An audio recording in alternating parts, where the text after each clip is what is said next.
ಇನ್ನೊಂದು ಮಾದರಿಯ ಸ್ಟೋರಿ ಇದೆ. ಅದೇ ಶೌಚಾಲಯ ಕ್ಲೀನ್ ಮಾಡೋದು, ಅದೇ ಶಾಲೆ, ಅದೇ ಹೆಡ್ ಮಾಸ್ಟರ್, ಶಾಲಾ ಮಕ್ಕಳ ಕೈನಿಂದ ಶೌಚಾಲಯ ಕ್ಲೀನ್ ಮಾಡಿಸ್ತಿರೋ ಶಿಕ್ಷಕರ ನಡುವೆ ಅವರು ಅಮಾನತಾಗ್ತಿದ್ದಾರೆ. ಅದರ ನಡುವೆ ಖುದ್ದು ಶೌಚಾಲಯ ಸೇರಿದಂತೆ ಶಾಲೆ ಆವರಣವನ್ನ ಮುಖ್ಯ ಶಿಕ್ಷಕರೊಬ್ಬರು ನಮ್ಮೊಂದಿಗೆ ಶುಚಿಗೊಳಿಸಿರೋದರ ಸ್ಟೋರಿ ಈಗ ನಿಮಗೆ ನಾವು ತೋರಿಸ್ತಾ ಹೋಗ್ತೀವಿ. ಗುಂಡ್ಲುಪೇಟೆ ತಾಲೂಕಿನ ಹೊಂಗಹಳ್ಳಿ ಶಾಲೆ ಮುಖ್ಯ ಶಿಕ್ಷಕ ಮಹಾದೇಶ್ವರ ಸ್ವಾಮಿ ಕಳೆದ 13 ವರ್ಷದಿಂದ ತಾವೇ ಖುದ್ದಾಗಿ ಶಾಲೆಯನ್ನ ಸ್ವಚ್ಛಗೊಳಿಸುತ್ತಿದ್ದಾರೆ. ಈ ಮಾದರಿ ಶಿಕ್ಷಕನನ್ನ ನಮ್ಮ ವೀಕ್ಷಕ ವರದಿಗಾರ ರೇವಣ್ಣ ಪರಿಚಯಿಸಿದ್ದಾರೆ. ನಮ್ಮೂರ ಮುಖ್ಯ ಶಿಕ್ಷಕರು ತಾವೇ ಶೌಚಾಲಯ ಕ್ಲೀನ್ ಮಾಡ್ಕೊಂಡು ನಮ್ಮ ಮನೇಲೂ ಆ ಥರ ನಾವು ಮಕ್ಕಳಿಗೆ ಶೌಚಾಲಯ ಇಟ್ಟಿಲ್ಲ, ಆ ಥರದಲ್ಲಿ ನೋಡ್ಕೊಂಡು ಹೋಗ್ತಾ ಇದ್ದಾರೆ ಸರ್. ಇಲ್ಲಿ ನಮ್ಮ ಶಿಕ್ಷಕರಿದ್ದಾರೆ, ಮಾತಾಡ್ಸೋರು. ಈಗ ನೋಡಿ ಸರ್, ಇವರೇ ಮುಖ್ಯ ಶಿಕ್ಷಕರು ಸರ್. ಸ್ವತಃ ಇವರೇ ಡೈಲಿ ಒಂದ್ಸರಿ ಶೌಚಾಲಯ ಬೆಳಿಗ್ಗೆ ಶಾಲೆಯಿಂದ ಊರಿಂದ ಬಂದಾಗ ಶೌಚಾಲಯನ ಕ್ಲೀನ್ ಮಾಡ್ಕೊಂಡು ಸೆನಾಯಿಲ್ ಹಾಕೊಂಡು, ನಮ್ಮ ಮನೇಲೂ ಕೂಡ ಈ ಥರ ಸ್ವಚ್ಛ ಟಾಯ್ಲೆಟ್ ಇಲ್ಲ ಸರ್. ಅದರಿಂದ ಭಾರಿ ಕ್ಲೀನಾಗಿ ಚೆನ್ನಾಗಿ ನೋಡ್ಕೊಂಡು ಸ್ವಚ್ಛತೆಗಿದ್ರೆ ಈ ಥರ ಮಾಸ್ಟರ್ಗಳು ಸಿಕ್ಕೋದು ನಮ್ಮೂರ ಪುಣ್ಯ ಅಂತ, ನಮ್ಮ ಗ್ರಾಮದ ಪುಣ್ಯ ಅಂತ ಹೇಳ್ಕೊಳಕ್ಕೆ ಇಷ್ಟಪಡ್ತೀನಿ ಸರ್. ಇವರು ತಮ್ಮ ಜಮೀನಿನಲ್ಲಿ ಬೆಳೆದ ತರಕಾರಿನೆಲ್ಲವೇ ನಮ್ಮ ಶಾಲೆಗೂ ತರ್ತಾರೆ ಸರ್. ದಿನ ಒಂದು 100-150 ರೂಪಾಯಿ ತರಕಾರಿ. ಇಲ್ಲಿ ಏನೇ ಮೆಟೀರಿಯಲ್ಸ್ ಬೇಕಾದರೂ ಫೈನಾಯಿಲ್ ಆಗ್ಬೋದು, ಏನಾಗ್ಬೋದು ಎಲ್ಲ ತಗೊಳ್ತಾರೆ ಸರ್. ಆಮೇಲೆ ಸರ್ ಇಲ್ಲೂ ಸ್ವಲ್ಪ ತರಕಾರಿ ಬೆಳ್ಕೊತಾರೆ. ನಮ್ಮ ಊರ ಶಾಲೆ ಯಾವ ಖಾಸಗಿ ಶಾಲೆಗೂ ಕಮ್ಮಿ ಇಲ್ಲ ಸರ್.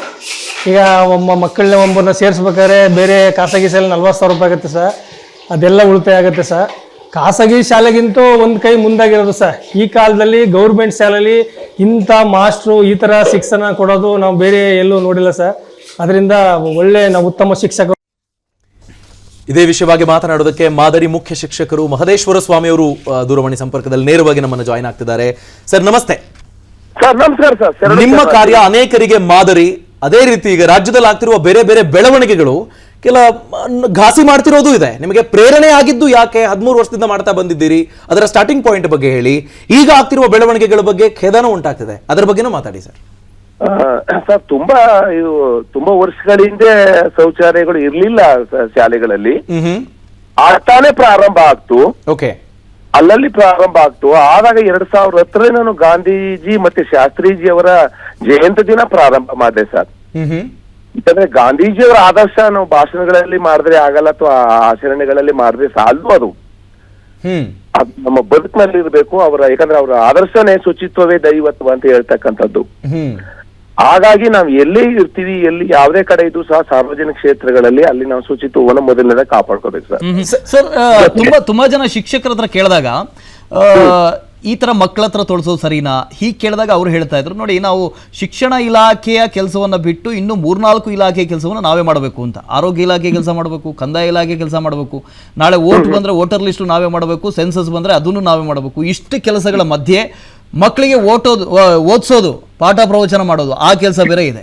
ಇದ್ರ ಮಧ್ಯೆ ನಾವು ಹೆಂಗೆ ಕ್ಲೀನ್ ಮಾಡಕ್ಕಾಗತ್ತೆ ಅಂತ ಅವ್ರು ಕೇಳ್ತಾ ಇದ್ರು. ಸರ್ ತಮಗೆ ಹೇಗೆ ಈ ಸಮಯ ಹೇಗೆ ಸಿಗ್ತಾ ಇದೆ ಅಂತ ಇಷ್ಟಕ್ಕೂ?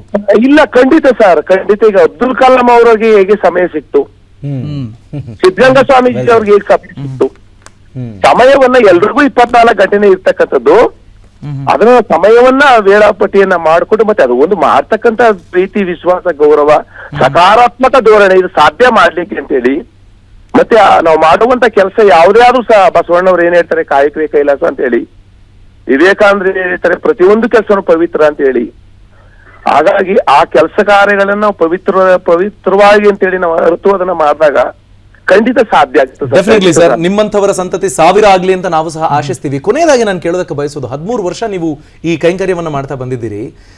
ನಿಜಕ್ಕೂ ಸರ್ಕಾರದಿಂದ ಈ ತರದ ಕ್ಲೀನ್ಲಿನೆಸ್ಗೆ ಫಂಡ್ಸ್ ಅಂತ ಏನಾದ್ರೂ ಬರುತ್ತಾ, ಅಥವಾ ಸುಮ್ಮನೆ ಬುಟಾಟಿಕೆ ಹೇಳಿಕೆಗಳನ್ನು ಕೊಡ್ತಿದಾರ ಸರ್? ದುಡ್ಡು ಕೊಡ್ತಾರಾ ಸರ್ಕಾರದಿಂದ? ಅಂದ್ರೆ ಕೊಡ್ತಾರೆ ಸರ್, 2 ಬಾರಿನೋ 3 ಬಾರಿನೋ. ಹಾಗಾಗಿ ಶೌಚಾಲಯ ಮತ್ತು ಕುಡಿಯುವ ನೀರಿನ ನಿರ್ವಹಣೆ ಅಂತ ಕೊಡ್ತಾರೆ. ವರ್ಷಕ್ಕೆ 3 ಬಾರಿ.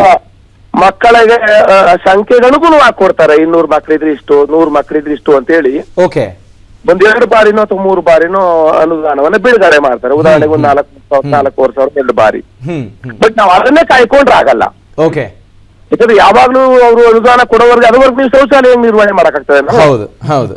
ಹಾಗಾಗಿ ನಾವು ಮೊದಲು ಮಾದರಿಯಾಗಿ ಲಿವಿಂಗ್ ಎಕ್ಸಾಂಪಲ್ ಅಂತಾರೆ ನೋಡಿ. ಖಂಡಿತ ಸರ್, ನೀವು ಹೇಳಿದ ಶುಚಿತ್ವವನ್ನೇ ದೈವತ್ವ ಅಂತ ಪರಿಗಣಿಸುವಂತಾಗ್ಲಿ, ಪಾಲಿಸುವಂತಾಗ್ಲಿ. All the very best sir. Thank you very much ಇಷ್ಟು ಹೊತ್ತು ವಿಸ್ತಾರ ಜೊತೆ ಮಾತನಾಡಿದ್ದಕ್ಕಾಗಿ.